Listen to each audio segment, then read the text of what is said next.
Hello and welcome back to Confessions of a Gamer Girl podcast. I'm your host, Doomcutie, and I have our lovely co-hosts, Liessshy. Hello, everybody. Welcome back to another week. Excellent. And we also have Ellie. Hello, hello. And this week we have a very special guest, Haughty Chicken. How are you? How have you been? Tell everyone what you've been up to and where they can find you. Oh, they can just search Haughty Chicken. I'd be very surprised if there are other Haughty Chickens. And if I ever find them, I pick them up pretty quickly. So really, wherever you are, look for Haughty Chicken. You'll find me. Not so much on TikTok. We haven't quite made friends yet, but everywhere else, you'll find me. Mainly on Twitch. You know what? But I'm good. I think you do very well on TikTok. I keep thinking there's very little really in there. interesting. Yes, definitely. Oh, well, thank you so much for joining us. It's a real honor to have you on. So thank you for saying yes. Thank you. Excellent.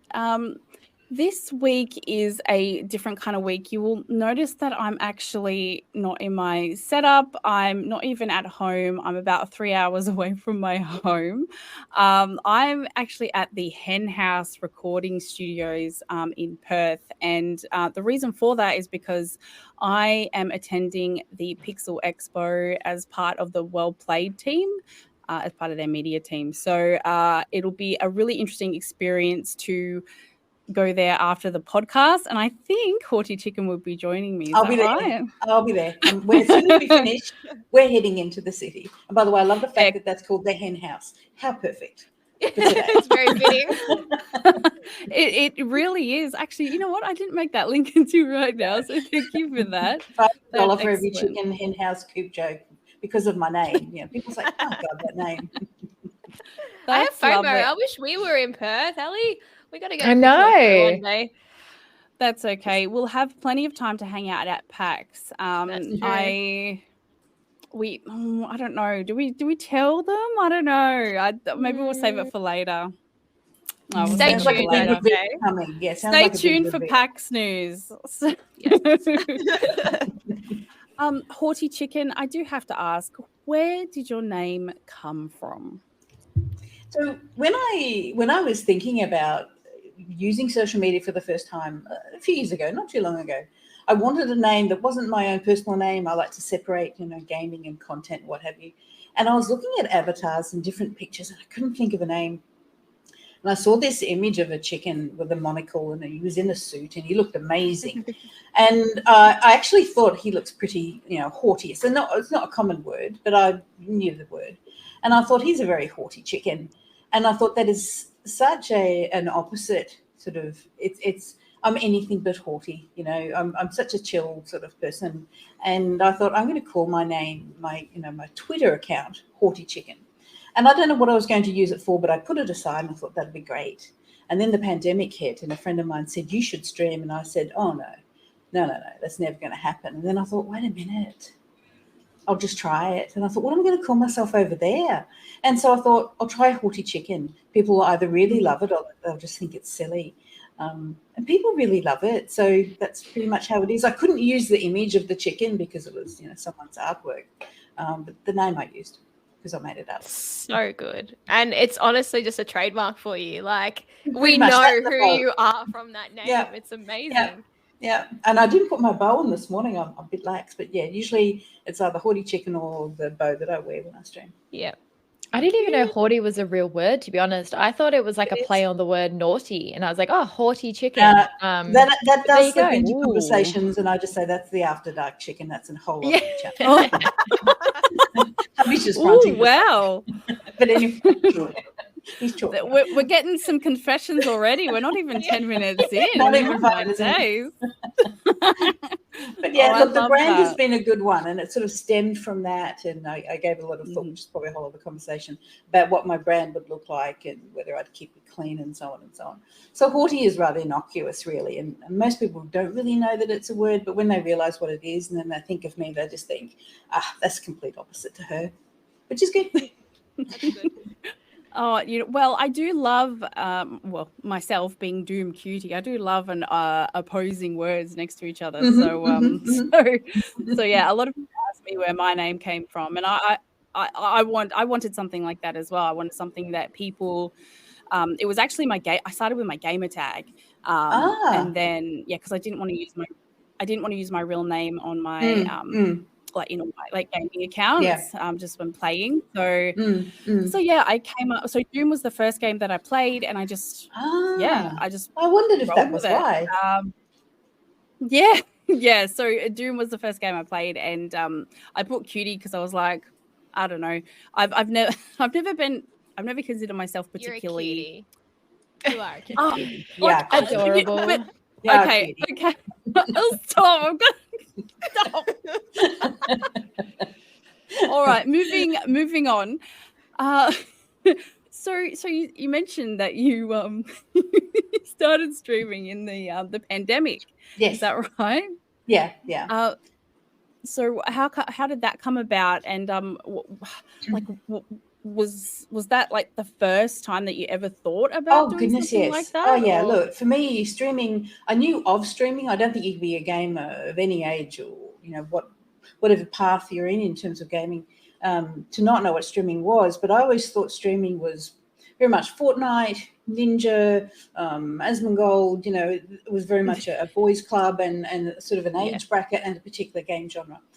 And then the pandemic hit, and I was in Perth for study. We went home to Melbourne, so I'm from Melbourne, and then the pandemic hit, and I had a lot more time on my hands. And a friend of mine from university, a fellow professional, I'm a social worker by profession, he was bored, so he sent me a message to a group of friends. We're all sort of still in contact, and he said to us, "Oh, I'm streaming," and I thought, I'll go watch him. I'll see what he's playing. I think he was playing The Witcher at the time.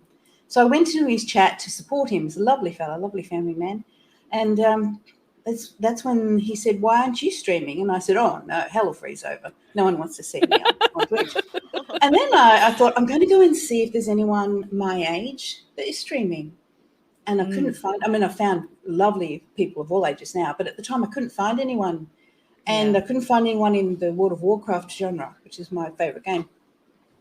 And so I said to hubby, "I'm going to go live." And he said, "You're not," because I'm actually a very shy person. I'm very introverted, like really introverted. Most people don't realize that. I'm probably the most antisocial social worker you'll meet. I'm not antisocial with my clients, but my students. But and so I decided to go live. I actually have a video. One day I might put it out there of my first stream. And I was so nervous. Amazing. And within an hour, someone came in. I know who it is, Mikey from Minneapolis. I never forget. And then a second person came in, who is still a founder and a follower of mine. He's so lovely. And that was within an hour. And I think it was 12 weeks later, I made partner. And there was just this inundation of people who were looking for a very safe place. But also they were looking for a space that, for someone of my age bracket and who I represented for them, like an older person, a grandmother type figure, although I don't like, and people know this, I don't like to be called grandma, actually. That's for my own grandies. But it was just a space, that they could come and have someone not judge the fact that they love gaming, because I love it too. My mum plays. I talk about this often. She's 81 and she plays Rust. She's brutal, absolutely brutal. I saw that and I was like, that can't be your mum. That must be she's amazing. But she's amazing. Like, she'd be sitting there playing poker with the ladies she's in a retirement village, and she's like, "I've got to go. The server's resetting," because they reset every month in Rust. She says, "I've got to go get my weapons and and I just think, what must they think? They've got no idea. Anyway, so that, long story short, that's how I got into streaming, and it just hasn't stopped since then, really. I keep thinking it will, and every time I try and step away, there's other things. I get, contacted by people, or there's a story pop up again, and you can never really step away. You can't. I don't really want to. That's just such an amazing story. Like, you came in at just one of the best times to do something different in your life, right? Yeah. And like you said, you jumped on. There was no, I guess, real representation of your on there. No. So you instantly had the upper hand. And honestly, like when I first heard about you, I just became a fangirl straight away, because you just would take one look at you online, you can see how genuine you are. So you represent a really broad range of people these days, just because you're awesome. You're just an awesome gamer. And like I'm kind of going into like, oh my God, can I get your autograph right now? Like it's really special to have you here. You're just so inspiring. And I'm so excited to hear more about your journey in the gaming space today, because it's amazing. Thank you. Look, I consider myself quite a normal kind of, man from the burbs, really. And sometimes like it's hard, and this is sort of probably, I know we're going to talk about culture and I'm veering off a little bit, but sometimes in this space it's difficult when you're growing, and this will sound strange to many people who are so keen on their growth, when you don't want to grow a certain way or in a certain area. So for example, I got contacted by the Today Show a couple of weeks ago saying, can we interview you? And I said no. And I've told some other friends and they said, oh, same thing. But there's growth, and then there's protecting your privacy and protecting your space. Yeah. And because I wear different hats, I had to make that decision of there's big and then there's big enough for me. Yeah. And I'm not a full-time content creator. I teach and I'm doing I have other things. And so balancing all of those, and I think for a lot of people, they think all these positive things or these ideals about what streaming and content creation is like, but I know that all of you will agree with me. It is hard work. It is mentally taxing, and it is. Yeah. It could go into 24/7 if you let it. Yeah. So I know that's a whole other conversation, but for me, it's been 3 years now. Balancing that, how far do I go? Which way do I go? Who are a good brand to work with? Is my brand safe with these people? It's a really big job, and it is a job. I'll challenge anyone who says that it's not, because if they think it's not, they don't know. They don't know. Yeah, exactly. I think a lot of people, especially young people, teenagers that, 13, 14, 16, they think that this looks so fun to them. They get to play their favorite games. They get free stuff. They get to stream, all that kind of thing. And they don't understand that. And I think I had a conversation at PAX last year with someone, and we're talking about there's a massive gap between brands and creators. And quite frankly, and I even thought about it myself, that I'm my own booking agent. You know what I mean? Like that doesn't exist for content creators. So and the vetting process on both ends. So both from the business perspective and the content creators perspective, you don't know what brand's going to be good for you. You don't know what and they don't know what content creator is going to be good for their brand. And this is really where marketing and is going. Yes. So it's a really interesting process, and especially when you have really young people entering this space, they're just going to think, and this energy supplement that they want to work with me. That's great, but do they understand the chemicals in there? Do they, do they want to be promoting that kind of thing? Are they really going to be thinking about that? And all sorts of people. I think, and are they being valued? I think that's the biggest thing. And we in Australia we do tend to talk about salaries and payments, but overseas not so much.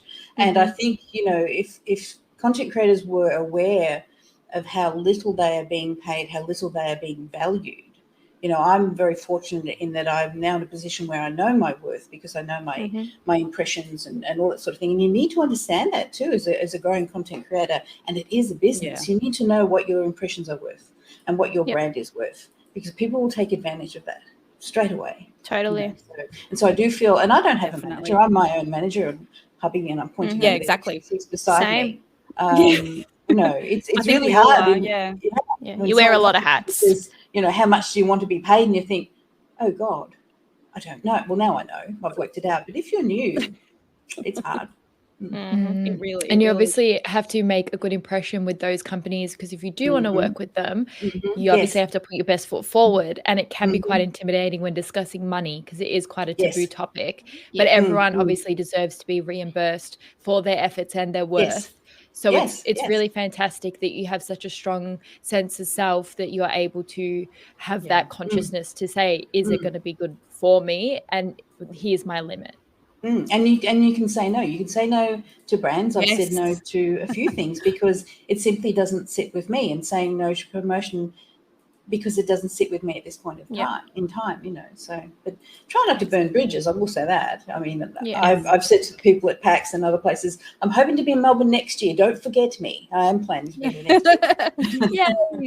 Yay! I finally get to my first PAX, but anyway, I know I've gone off on a tangent. No, that's totally fine. Honestly, I love hearing about your experience of it, because you know what, when I first started, I would have said yes to anything, and that was my naivety. That was, you know, I didn't feel self-assured as a creator, as a person, as a woman. So you know, I would say yes to lots of different things that you know, maybe didn't always align with me. So definitely, I think it wasn't until I think I had someone reach out to me. They wanted me to promote custom embroidered gaming chairs, and they came to me. It's a great idea, right? They could embroider your gamer tag, your logo, whatever you wanted. And then they were like, "Yeah, we invite you to be an ambassador with our company." It's always that word. What does that mean? Right? Question everything. This was really early when I first started doing actual written reviews, and I said to them, I spoke in the group chat, and I was like, "Look at this." They said they wanted me to be an ambassador, so the ambassador had to reshare, tag, all of their content that they put out, right? And this was an Instagram account with 200 followers. I was like, all right. And then they said, and we will design you a chair, and you stream in it, you know, post pictures with it, all that stuff. And I was like, okay, fantastic. They sent me the link. It was really cool. You could put all different types of leathers and colors, whatever you wanted. But then they said, we're going to give you 10% off.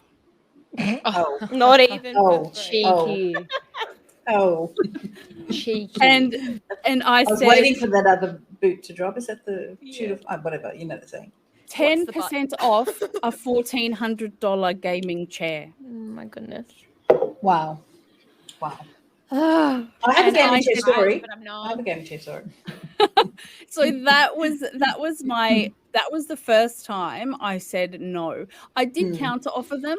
I did say that I wasn't prepared to pay for the chair, but I would exclusively use that chair only if they did if they did give it to me. And they said no. They came back. They spoke to their managers or whatever. And they came back to me and said no. And I was like, you know what? That's fine, and that was fine with me. I think it's important to remember brands watch. They watch and see. I say this: don't ever assume someone isn't watching. Whether it's a development company, a gaming company, or a brand, people watch. People see. They see who's moving. They see who's tagging them.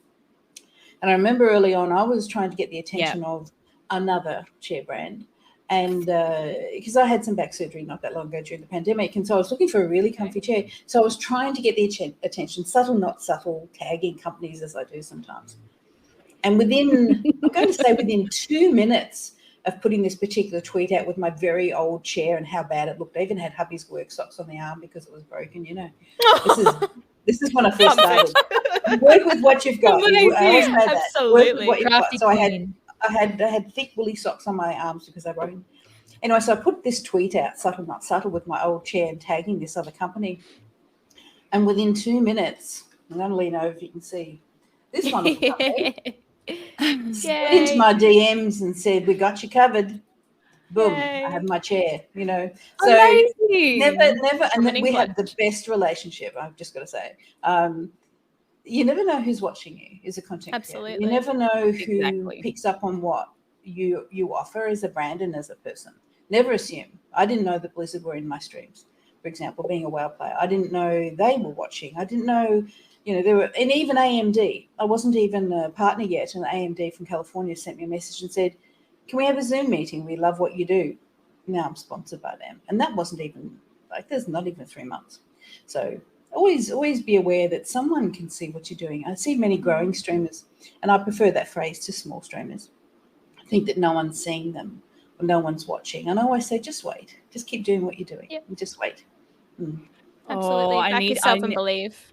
I needed that the other day. I tell you, I got all up in my thoughts about the podcast and about everything, and I just... I love your content, Doomcutie. Seriously, I said to him, look at this picture. Look at this woman. God, she's such a professional. Oh, my God. Oh, thank you. I really do try to put my best foot forward in everything that I do. Your marketing is fabulous. Thank you. Look, I'm not as good as Liessshy over here. Her videos are incredible, and Ellie, you're hilarious. Your personality just shines. So I think we all have something amazing to give. We're all unique, and that's fantastic. Absolutely, there's room for everybody. Exactly. Now, I will say that the title of this episode is the evolution of gaming. So I really I'd love to get into. Were you always a gamer, and how did you get into it? Was it yes, your mum? Always. No, it wasn't my mum. My mum was later. So I was, as I say, I was very quiet growing up. I'm only 2 children in my family. I have a twin sister in Melbourne. She's not a gamer at all. Very extroverted. I was the introvert. And so for me, I was one of those sort of broody teenagers, listening to music in her bedroom and so on. And then my parents got the first home computer. And so my dad would play solitaire on it, that kind of thing. And then I discovered, before that, the old tennis game on television, Pong. I used to play that. I think it was called Pong. And I was looking at and so then my dad got a computer, and I played the old games where it was all text, it was just text. I think they were called MUDs or something, where you're going down an alleyway. Story adventure? Yeah, story adventure. So I played those.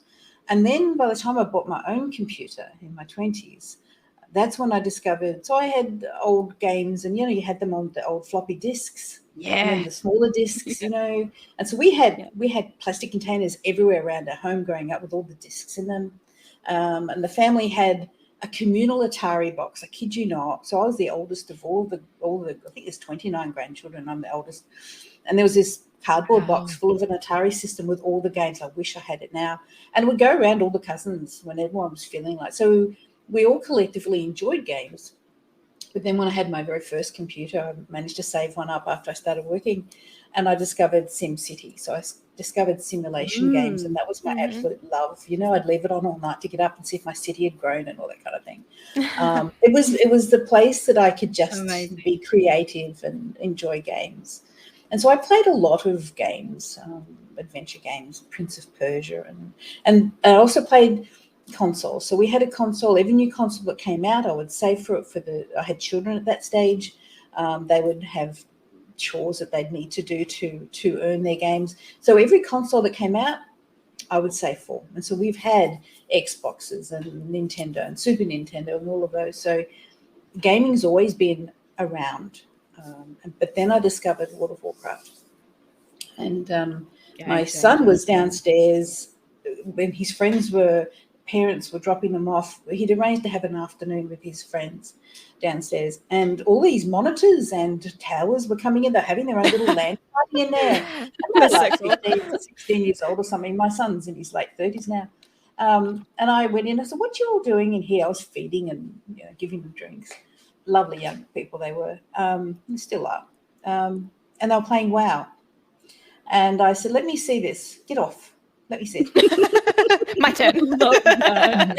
They used to be. And I made my first character in WoW, which was a warlock. And that was it. I got off the seat, went down to the computer store and bought my own game of it. So that's how I got introduced to MMOs. And honestly, I have gamed every single day since I've been able to in my life. I will, and we talked about this off air, I will challenge anyone that says that gaming is not beneficial, because like everything, moderation and how you introduce things to your life is important. But gaming has been such an intrinsic part of my life, and now with streaming and content creation and meeting other people and seeing the importance that gaming can have in terms of, I'm going to get a little bit heavy here, social discourse, social narratives, and challenging some of the unhealthy social narratives particularly against toxicity and against women and misogyny. It is we play in virtual worlds, but we've created a world around that, Yes, exactly. I know I've got a tiny little bit of a tangent there too. But yeah, I've always gamed. And now there's 4 generations of us. My mother games. She has gamed now for about 3 years, actually, since, probably she games every day. I game, of course, my grandchildren game, and now my grandchildren game. And I met my husband in game, which most people know.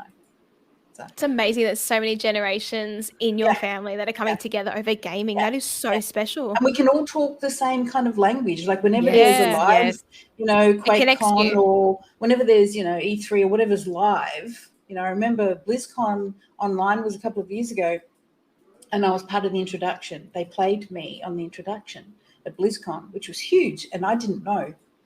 And my son was watching it, and he rang me crying, saying, "My God, Mum, that was you." I said, "Yeah, it's pretty cool." That's beautiful. He would have been so proud. Yeah, he is. They are. My daughter's a Bethesda girl. She's Fallout. She adores Fallout. My son is very much a PS5 though, so he's console. And my daughter and I PC, and Mum's PC. Is there lots of competition within the family about who's the best gamer? Rivalries. I bet. If we get together, oh my goodness me. It's like Monopoly times 100. Oh, it's bad. It's really bad. Putting people in timeout. Does that mean at Christmas time, you just automatically know what to get everyone? You just buy a game or a console. It's all gaming things. That's so cool. Hubby buys me in-game mounts or skins or things that I want. My son, we normally give him something. We got him something. What did we got him a camera for? I'm trying to get my son into streaming, so we're getting a camera for his PS5. My daughter's usually pretty easy. If it's something Bethesda, then she's happy. So, and amazing. My mum, we sort of kind of lent her a really nice gaming laptop so she could play. So. Oh, very nice. And the grandkids must be very impressed to say grandma's a streamer. Well, they're kind of little for that. My nieces and nephews, they're teenagers. They think I'm the coolest aunt ever. Oh, you are. I have a picture that I put out on Twitter during the pandemic because we're in Melbourne and the lockdown lockdown went on forever. And so I couldn't see my grandchildren. And my daughter sent me a picture of one of our grandies, and I keep them very private for obvious reasons, but it was a picture of one of the grandies touching their large screen TV because I was streaming. And it broke my heart. It broke my heart. That's beautiful. And I still have it. Yeah. Oh my God. I know. Beautiful. I know. I might send you that picture, Doom, then you can see it. I still think sorry. Oh, that is lovely. Oh, and what? Yeah. Oh, so special. When it did lift the pandemic, so I have a bow that I wear on a sort of little headband, and the eldest of the grandies, so they're all wee little ones, but they've started school. They sat on my chair, held up the coffee cup. Granddad's laughing beside me, handed it to Granddad and put on my bow and said, "Haughty Chicken would like coffee, please." That's so adorable. Precious. Yeah. Oh. Anyway, so that's story. Oh, that's honestly, I actually incredible. You are an absolute superstar, and your whole family must be so proud of you. I know we are, and we're not even in your family, and we're proud of you. My twin sister doesn't understand it much at all. I remember when I first told her that I was streaming, and she said, "Is that a cloud thing?" I said, "It's okay. It's okay." She's not. She understands it, but not much. Can be. Yeah. Oh, wow. Do you try and get her to game with you? No. No, it's just totally no. That was quick. It's totally not the thing. We're very close. We're lovely friends, but gaming has just not been her thing. She understands it because she has teenagers of her own. But it's just not her thing. And that's cool. But other reasons it's not. Fair enough. It's enough that my mum does. People keep saying, "Oh, invite your mum to come play with them." I'm like, no, be careful what you wish for. She's fine. I leave her over and rust with her, whatever weapon she's using today.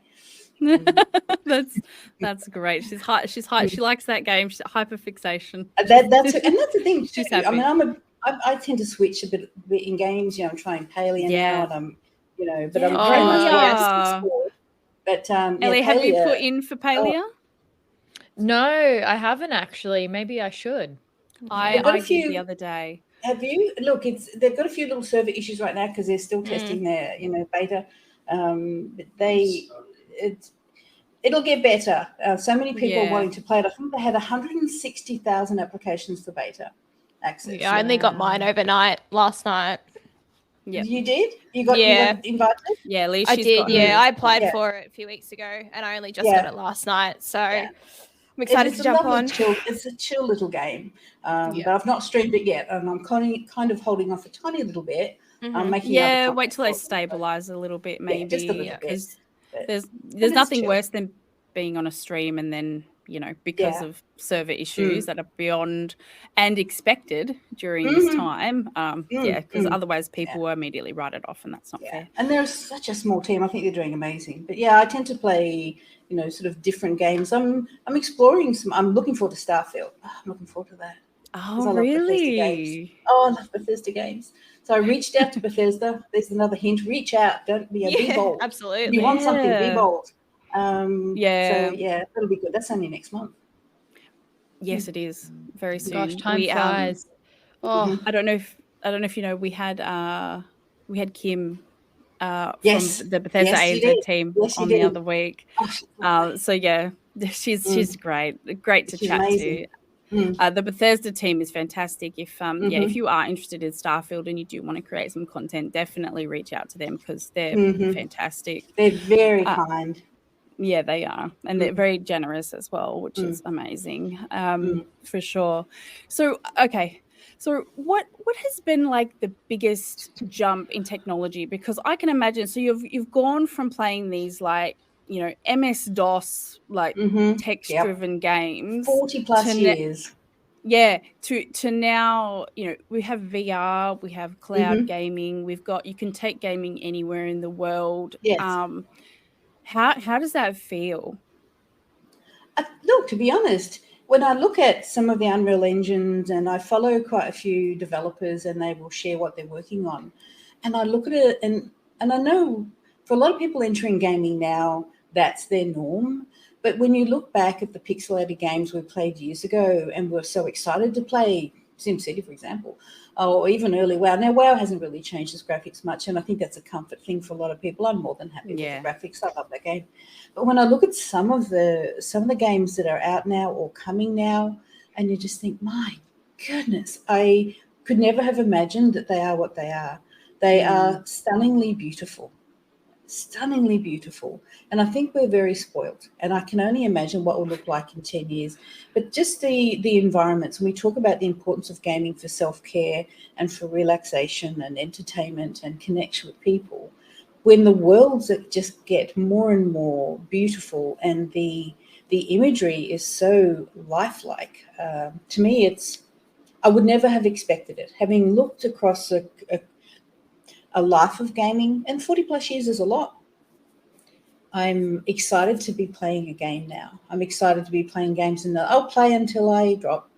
Just, like my mum's playing in her retirement village. People often make jokes and say, LAN parties in retirement villages. When I don't think people realize how many people my age, especially, but also my mother's age, if they're not, the gamers are getting older. I don't mind saying I'm 61 years old.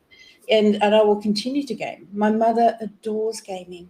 She absolutely adores it. She gets so excited. I see her logging on because it comes up in my little, Steam thing, so-and-so's playing. And I think there she is, and it could be 1 a.m. because of the time difference, and she's in Melbourne. And I just think, she's not sleeping tonight. We are lucky. And it's like anything that evolves over time. We think, in my day. Well, back in my day, it's all relative. Gaming was just as wondrous as it is now. But I'm really glad that I'm still gaming now. It's beautiful. And the work that they do, I can't even imagine what, every now and again I keep saying, Blizzard, they offer, jobs online. I just think, nah, not yet. One day, not yet, it'd be incredible to work on a game. Hard though. It'd be hard. For sure. Can I just touch on something as well, just in regards to like your experience over the years, and especially being, someone who is, older and playing games? How do you deal with do you get a lot of criticism in regards to ageism with video games, or is it more Good support than question. it is hate? Or like, I'm just really intrigued to know from your perspective, like how do you juggle that and balance that? Look, to be honest, I will attribute a lot of my growth to the fact that I am older, because I represent a demographic that is overlooked. People talk about inclusivity and representation, and that's wonderful, but they forget the age part, and age is part of that. They forget that. Someone reached out to me recently about joining a stream team, and I felt it was such a nice request, because they said people are forgetting age, and I thank them for that. I do get ageism in terms of compliments that people don't realize are not a compliment. They say you look great for your age. That's not the compliment you think. Just so, or they so say, "Isn't it great? backhanded. Isn't it great? Look at you playing games." and that's the look I normally give them. And I think if you develop games, how old do you think those developers are? Think about that. You didn't invent this space. Pop back on your gaming chair and shush. And then there's sort of the darker side, ageism, and we did talk about this briefly off air. Ageism plus threats of violence. I've had some people say you shouldn't be taking the space that should be occupied by younger people. I think the worst threat was along those lines, and I know it came from an Australian person saying that they would cause us both in immense physical harm if they ever saw us, because we were taking away an opportunity from a younger person. They were so angry with the world. It's so extreme. And it's very extreme. So look, ageism can be a naive attempt to be nice, but they don't realize that they are. I often get people saying, look, you probably don't know how to fix this. Let me tell you what to do. Oh, no. Which I'm quite aware of what to do. There's a lot of that. They think you're older, you don't have an understanding, or, or that you're naive in some way. But on the whole, having said all that, the plus side is people welcome someone my age, because they are my age. There's so many people who are in their 30s, 40s, 50s, and 60s and beyond who are still gaming, because we started playing video games in the 70s. So how old would we be now? It's like, really? When did you think? I just picked it up last week. So I do try to be kind, and I do try and educate people. That, the person that you're bad-mouthing in game, in trade chat, could be me or your mum or your grandma or your granddad. There's you just don't know. A lot of us. But many don't communicate openly for lots of reasons, and that's cool. But because I think I'm public, I get the chance to say, hey, there's a lot of us. Be kind. Cut it out, because I don't like to speak on behalf of them. I'm more than happy to. Yeah, good. I bet you are. Oh my goodness. I mean, I have a wholesome brand, but I can get cross. But you have to stand up for yourself, and you know what? You're in a position where you can speak on your fellow friends and community members in that same age bracket. But do you get stigma from people within your group? So let's say, your mum, for example, she's in the retirement village, she's playing games. Does she get a lot of judgment from other people that live there that don't quite understand it, or who I guess might see that strange? Oh no, she wouldn't. No, I'm sure she wouldn't take it, would she? No, she would she tells them what she thinks if they ever have a go at her gaming. Yeah, good. Because she says, no, you're sitting there watching Netflix, watching some, midnight murder mystery. Don't be coming at me for my choices. And that's the thing too. People say, oh, gaming, there's a stigma about gaming, or why are you gaming at your age, or which is just the most stupidest argument. Like, it just doesn't make sense. The stereotypes of gaming, because I want to know more. People watch, as I say, people choose their choice of entertainment. They choose how they relax. They choose how they interact socially. For some people, being online is how they practice their social skills. Correct. Because practicing them outside is incredibly, incredibly scary. And so however people choose to be online, that's why my community motto is be kind and be you. We don't know anybody else's path. And so if I can be a representation and a champion for people to enjoy how they play, enjoy how they are online, I just ask people to be kind, because we don't know what someone else's experiences are. Absolutely. And the gaming is their healing time as well. Like, good point. Really good point. Mm-hmm.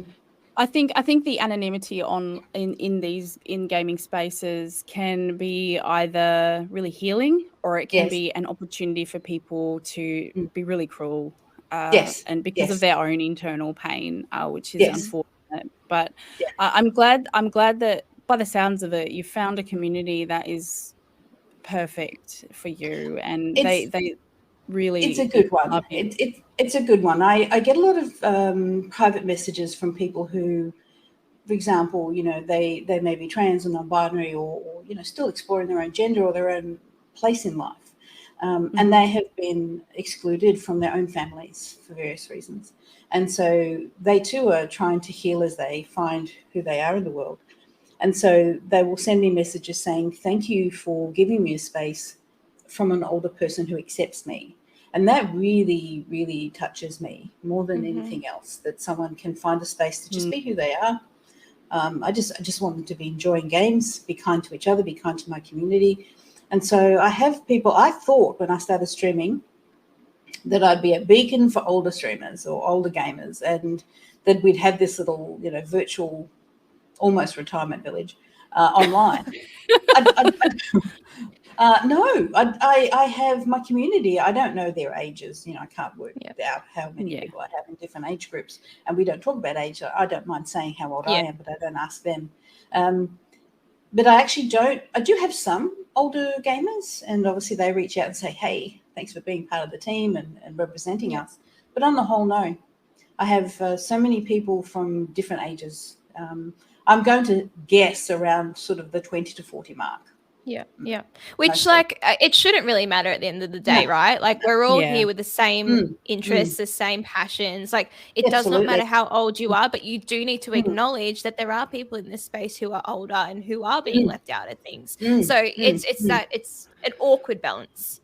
It is, and I think when we swing back to talking about brands, I remember the first time Raise Australia reached out to me, and they sent me some little earbuds, and I took a picture with my grey hair with their earbuds as my little marketing photo on Twitter, and I said, "Thank you for seeing me." No one really sees us, when you look at the brands. And obviously the market is for younger people. Sometimes there's a particular product they might market for esports, for example. My very first contact from a brand was an esports company saying, "Can we please have you?" And I thought, "Oh, bless. Have you even seen how I play esports?" I kept that because I thought it was precious. But tell me the last time you saw marketing to older gamers. Yeah. And there are so many of us, and I tried to get that across. And so when Razor said, "Of course we see you," and I think, oh, that's wonderful, And Blizzard are the same. And I know I'll talk about them, but they're wonderful for championing me and my community. So I've been in the gaming podcasting space for nearly 2 years now, and there are a lot of, and I'm going to say male gamers that are in their 40s and 50s, and they very much are in this space. And you know what? I don't think it ever crossed their mind, their age. Do you feel like that's something you're more aware of? Because not only are you an older presenting female, but because you know what I mean? Like, I feel like men can almost disguise their age a lot better than women can. Is that something you feel? Oh, look, I know I stand out because of my age, but I think I stand out in a good way. I think absolutely. Yeah. Definitely. I agree. The feedback I get is that it's refreshing to see someone. But for me, I think it's just a case of I'm just representative of a lot of people that are older. Yeah. I'm really not a unicorn. There's a lot of people, both genders, all genders, who are older. And I think it's a matter of, I do try and poke brands sometimes and say, hey, I remember when I approached Twitch and did my application, I was quite surprised to get it so quickly, the partnership. When I wrote the application, I said, in a really respectful, kind way, I said, shame on you for not having Twitch partners my age. What are you doing? Yeah. And when I approach brands nicely, if I want to work with them, I say, have a little look at me and have a look at the average, and they'll tell me why you're not representing my age group. Yeah. Because I think it's way overdue. It's way overdue. Oh, 100%. Look, and to be fair, like a lot of I dare say that you have more money than a 20-year-old. Like you spend Not a a whole lot lot of more, money probably. on this gaming throughout your Yes. no, but like yes. throughout your whole life, you've invested Yes. so much time, money. You Mm. know Yes. so much about this. You are valuable. You really are. And it just so happens that you are and like you are confident enough to be yourself on camera, streaming. That's the Which is a only big difference. thing. I could just say that's a big thing for me. Still to this day, I think I can't believe I'm live. But at the same be time, proud. I am proud. I'll be honest to say I am proud that I do it. Because Good. honestly, after stream, I'm like, I have no batteries left. Yeah. I know. I would say it's quite inspirational as well, because I'm only new to the streaming scene. I think I've been streaming for about a year and a half, good. almost, maybe just underneath. And so I have always thought, because it's quite a passionate hobby of mine, like I wonder when I'll give up the ghost. Like, when will it be Martin dressed as lamb? Is this a young person's hobby and space? And so it's genuinely fantastic to see that you are a representative of the age group, and that there is more older folk that are gaming and still gaming, and that it's not out of the ordinary, and it's not just one in a million. And so it's really cool. It's cool that there's a longevity, not just streaming, but gaming in general, and that it can connect you with your family and with multiple generations. So I will say it's very inspiring of what you're doing as well. Thank you. I appreciate that very much. You're welcome. Yes, no, Ellie's a lovely, fresh-faced member of the community, which is always fantastic to see. And I love to see the growing streamers and the more experienced streamers, most definitely. And it's good to share. Yeah, and it's good to share. I mean, I've put out a few YouTubes on etiquettes, on how to grow and how to use cross platforms, etc. Because I'm trying to, because I do find that sometimes, like I remember I put out a video on how to fill in your partner application, because there's some things that people don't really talk about. And I think, why? And as Australians, we talk about stuff. We're pretty open about things. Yeah, we are. But I found that, for a lot of people in the Twitch community, content creation, they hang on carefully. This is mine over here. And I just think a lot of gatekeeping for sure. Yes. There's enough pie for everyone. What is it? The high tide lifts all boats or something? I think the cliche is, but it's true. It doesn't hurt to share info. So when I tried to find out how to fill in a partner application, I couldn't find anything. And I thought, well, fine then. I'll just do my own and I'll share it. So it's good to share. That's incredible. It's good to share. And you know what? And that's another thing. And that's something that, and I think I've spoken about this before when we had a dean on from Team Liquid, women of Team Liquid. Yes, I watched that. That was so good. And she was saying that, we were talking about the kind of conversations that might happen in the community because of females and things like that. And it was interesting because we were talking about how some more experienced people in the community really do need to almost take a caretaker, caregiver role to the younger generation, especially understanding that you need to code switch. You really do need to understand that, the way you talk in your private party, playing Call of Duty, like, if you want to take the piss out of one another, that's fine. But outside of, you must be respectful. So it's really awesome that you're spreading the word. That's fantastic. I think mentorship is really important. As an example, I got a private message from someone I've known for quite a while, lovely content creator from Canada, and they're trying to reach out to a brand. And because I trust them, they trust me, they reached out and said, do you have any contacts? Now, I don't breach contacts with brands. That's a no-no. That's an etiquette. If someone has reached out to you, you respect that. And you respect their information. But I did have a general knowledge of where I could direct him to get in touch with the brand that is public, so that I wasn't breaking any sort of etiquette with my own contacts, but could get him on a pathway to be noticed by this organization. And I thought to myself afterwards, if more of us did this, respectfully of our own connections. And I keep saying that because I don't like sharing something that is private to a brand and I.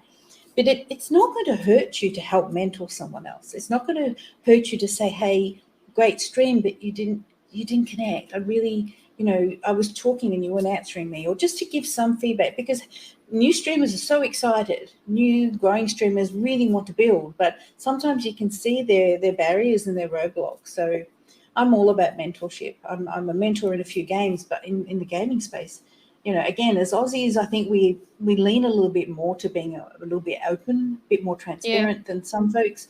And so some people might find that a little bit sort of surprising, but I think it's a win-win for all of us. It's becoming a little bit more difficult. I do believe that during COVID was a great time to start streaming, and I think that's why I got such a big build and I was able to grow so quickly. But it's still not impossible to grow well now. It's just about growing smartly, I think, and sometimes you don't know what you don't know. So if someone comes along and says, look, this may be useful, it may not, but why don't you try that? I think that's good. Amazing. You've touched on so many important things about gaming today, and thank you so much for sharing your personal family stories. I know they're probably very precious to you, and they are. Honestly, these kinds of conversations are just so amazing. So thank you. Sorry so if much. I didn't stay on script. I appreciate it. I haven't had it's okay. This is just a general conversation. We love people coming on to talk and just share your experience. It's really just, it's community here, and we just want to let you talk. For sure. I do want to move into the closing of the conversation, as I do know that both myself and Haughty Chicken do have somewhere to be. And I also, the place I'm at, I actually have to be out on time. So that's in about 8 minutes time. Okay. So again, thank you so much for being here, Haughty Chicken. My pleasure. Girls, I did want to have a bit of a chat, because when I came out to the studio, I was like, I have to bring all my equipment, and I brought my Wave 3 with me. It traveled so well. It sounds amazing. Thank you. I was just thinking that. It sounds really good. Oh, thank you.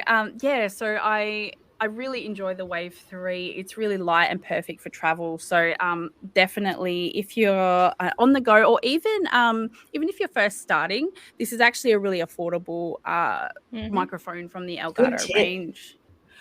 Definitely. I love that it comes with a pop guard as well, because not everything comes with a pop guard. And the stand. Yeah. And the stand, and this all, so the guard can come off. And this can actually untwist from here.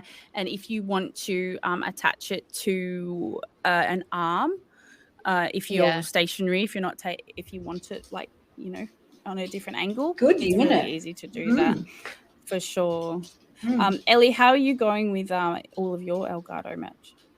Oh, amazing. Actually, I was just classic me, always organizing my desk because I'm a messy little gal.